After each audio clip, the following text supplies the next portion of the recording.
భారతదేశం ఎవరితోనైనా సరే దౌత్యంలో బతింలాడుకునే ధోరణిలో లేదు. నువ్వా అన్నటువంటి స్టేజ్లోనే ఉంది. జయశంకర్ విదేశాంగ విధానం దౌత్య విధానంలో ఒక దూకుని తీసుకొచ్చారు. దాంతో సచ్చినట్టు అందరూ మారక తప్పటం లేదు.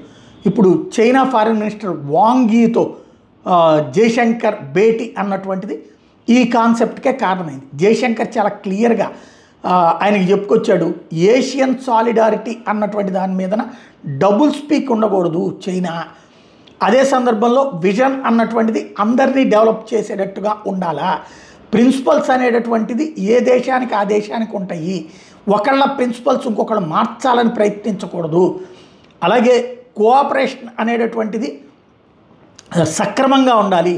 పాకిస్తాన్ ఆక్యుపైడ్ కాశ్మీర్ లేకపోతే జమ్మూ కాశ్మీర్ కావాలి అనుకునేటటువంటి కాన్సెప్ట్ని పక్కన పెట్టాలి. మీరు దాంట్లో చైనా కనుక మీరు ఆ ఉద్యమాలకు సపోర్ట్ చేస్తే మేము తైవాన్కి సపోర్ట్ చేస్తాం, తైవాన్ రిలేటెడ్ ఇష్యూస్కి సపోర్ట్ చేస్తాం. ఇది చాలా క్లియర్గా ఓపెన్గా చెప్పుకొచ్చినటువంటిది అనమాట. ఇప్పుడు చైనాకి మన అవసరం ఉంది. అదే సందర్భంలో మన వైఖరి ఏంటో తేల్చి చెప్పారు జయశంకర్.